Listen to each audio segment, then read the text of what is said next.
మళ్ళీ తిరిగి 2-2.5 ఏళ్లలో కేసీఆర్ గారి ప్రభుత్వం వస్తుంది.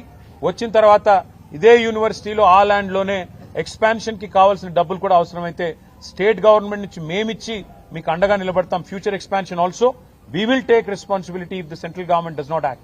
We will add infrastructure. We will come back and we will stand by the students. And in this fight, they are meeting every political party. They are meeting every political leader. I wish them the best. We are with you. We'll raise our voice in all forums. We'll raise our voice in Rajya Sabha where we have representation. We'll also come with you to Delhi if need be. Delhi भी आएंगे और union government से भी सवाल करेंगे कि क्यों कर रहे हो आप ये लोग ये सब. तो इसलिए मैं आपसे कहना चाहता हूं मीडिया కూడా నేను ధన్యవాదాలు చెప్తాను. ఎందుకంటే మీరు అందరూ కూడా ఇష్యూని సపోర్ట్ చేస్తా ఉన్నారు.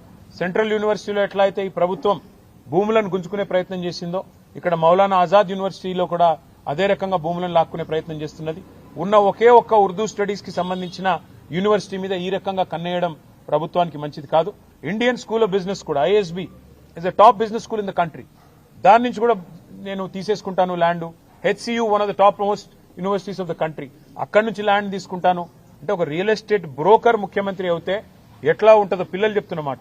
ఒక రియల్ ఎస్టేట్ బ్రోకర్ ముఖ్యమంత్రి అయితే ఎట్లుంటుందో ఇలా ఈ ప్రభుత్వ వ్యవహారం అట్లా ఉంది. ఇంకోటి మనం చూస్తూ ఉంటాం సినిమాల్లో టీవీల్లో సీరియల్ కిల్లర్లను చూస్తుంటాం. అట్లాగే ఈ కాంగ్రెస్ ప్రభుత్వం ఎట్లా ఉందంటే సీరియల్ స్నాచర్ వీళ్ళు. ఇది మొదటిది కాదు ప్రభుత్వ భూమి వీళ్ళు లాక్కునే ప్రయత్నం చేస్తున్నది. మీకు గుర్తుండాలి ప్రొఫెసర్ జయశంకర్ గారి పేరు మీద ఉన్న వ్యవసాయ విశ్వవిద్యాలయం నుంచి 100 ఎకరాల స్థలాన్ని తీసుకున్నారు. అక్కడ విద్యార్థులు మొత్తం పోరాటం చేసినా ఆందోళన చేసినా వారి ఉద్యమాన్ని అణిచివేసి 100 ఎకరాలు తీసుకుని అక్కడ హైకోర్టు కడతామని చెప్పి ప్రభుత్వం వారు ఆనాడు కూడా స్వాధీనం చేసుకున్నారు. రాష్ట్రంలో ఎక్కడా భూమి లేదన్నట్టు విశ్వవిద్యాలయం మీద పడి ఆ ల్యాండ్ గుంజుకున్నారు.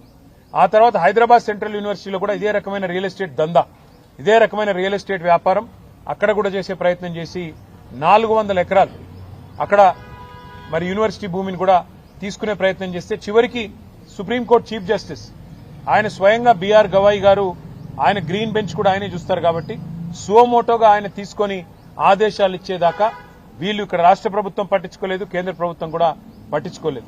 సెంట్రల్ యూనివర్సిటీ భూమి అయినప్పటికీ కేంద్రము స్పందించలేదు. ఇక్కడ రాష్ట్రం అయితే ఒక రియల్ ఎస్టేట్ బ్రోకర్ చేతిలో ఉంది కాబట్టి రాష్ట్రం ఎట్లాగూ వాళ్లే హరాస్మెంట్ చేస్తున్నారు కాబట్టి వాళ్ళు స్వయంగా పట్టించుకోలేదు. కానీ సుప్రీంకోర్టు ఇన్వాల్వ్ అయిన తర్వాత నిజంగా ఒక బాధాకరమైన సంఘటన జరిగింది. సుప్రీంకోర్టు ఇన్వాల్వ్ అయ్యి ఒక సెంట్రల్ ఎంపవర్డ్ కమిటీని వేసిన తర్వాత ఆ కమిటీ చెప్పింది స్పష్టంగా 10,000 కోట్ల కుంభకోణం ఇందులో జరిగింది, దీన్ని విచారించండి అని కేంద్ర ప్రభుత్వానికి సిఫారసు చేసింది central empowered committee. Appoint special investigation team అని చెప్పింది. కానీ ఎందుకో మరి బడేబాయ్ చోటేబాయ్ రిలేషన్ కావచ్చు ఇంకోటి కావచ్చు ఇంతవరకు కేంద్ర ప్రభుత్వం ఎలాంటి చర్య కూడా తీసుకోలేదు, ఎలాంటి ఇన్వెస్టిగేషన్ ని కూడా ప్రారంభించలేదు. 10,000 కోట్ల కుంభకోణం కాంగ్రెస్ గవర్నమెంట్ చేస్తే ఇవాళ బీజేపీ గవర్నమెంట్ దానికి వత్తాసు పలుకుతా ఉంది. ఇది ఎందుకు చెప్తున్నా నేనంటే ఒకవేళ హైదరాబాద్ సెంట్రల్ యూనివర్సిటీలో కనుక కేంద్ర ప్రభుత్వం గట్టిగా యాక్ట్ చేసి ఉంటే రాష్ట్ర ప్రభుత్వం ఈరోజు ఈ దాష్టీకానికి ఒడిగట్టే పరిస్థితి ఉండేది కాదు. ఈరోజు ఇండియన్ స్కూల్ ఆఫ్ బిజినెస్ వాళ్లకు నోటీస్ ఇచ్చారు, అక్కడ కూడా 100 ఎకరాలు తీసుకునే ప్రయత్నం చేస్తున్నారు. ఇక్కడ మౌలానా అబుల్ కలాం ఆజాద్ యూనివర్సిటీకి నోటీస్ ఇచ్చి ఇక్కడ 50 ఎకరాలు లాక్కునే ప్రయత్నం చేస్తున్నారు. ఇది ఒక రియల్ ఎస్టేట్ బ్రోకర్ వ్యవహారం మాదిరిగా ఈ ప్రభుత్వం పనితీరున్నది తప్ప విద్యా సంస్థల్ని విశ్వవిద్యాలయాల్ని ముందుకు తీసుకుపోవాలన్న సోయి గాని ఇంగితం గానీ లేదు. మరి నిన్న ఏం జరిగింది? నిన్న రాత్రి 2 ఏళ్లు గడిచిపోయింది, 25 నెలలు దాటిపోయింది, ఇంతవరకు 10,000 ఉద్యోగాలు కూడా ఇవ్వలేదు. మీరు ఏమైనా నీ 2 లక్షల ఉద్యోగాలని చెప్పి పిల్లలు రోడ్డెక్కితే వాళ్ళని ఇష్టం వచ్చినట్టు గొడ్లను కొట్టినట్టు కొట్టి వాళ్ళని 7 పోలీస్ స్టేషన్లో నిన్న ఈ దిక్కుమాలిన ప్రభుత్వం వారిని నిర్బంధించింది. ఈ రోజు కూడా ఉదయం నుంచి మళ్లీ అరెస్టుల మీద అరెస్టులు చేస్తా ఉన్నారు. ఎందుకు? ముఖ్యమంత్రి గారు అక్కడేదో బట్టల షాప్ ఓపెనింగ్ పోతున్నట్ట, దానికోసం ఆ రోడ్డెంబడబోతుంటే ఎక్కడ ముఖ్యమంత్రికి అడ్డం వచ్చి నోటిఫికేషన్ లేవి అని నిలదీస్తారు, ముఖ్యమంత్రిని దిగ్బంధం చేస్తారన్న భయంతో ఇలా పోలీసులను అడ్డం పెట్టుకుని ఈ ప్రభుత్వం బతుకుతా ఉన్నది. మరి ఇంత చేతగాని సన్నాసి రాహుల్ గాంధీ ఎందుకు మాటిచ్చినావు? 2 లక్షల ఉద్యోగాలని చెప్పి ఎందుకు డైలాగులు కొట్టినావు? ఎందుకు పోజులు కొట్టినావు?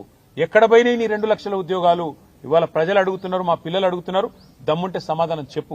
10,000 ఉద్యోగాలు ఇవ్వకుండా ఇక్కడ భూములు గుంజుకుంటావు, యూనివర్సిటీ దగ్గర ఇస్తానన్న ఉద్యోగాలు ఇయ్యవు. ఈ రకంగా తెలంగాణ యువతతో భారత యువతతో కాంగ్రెస్ ఏదైతే డ్రామాలు ఆడుతున్నదో దీని అందరూ కూడా గమనించాలని కోరుతూ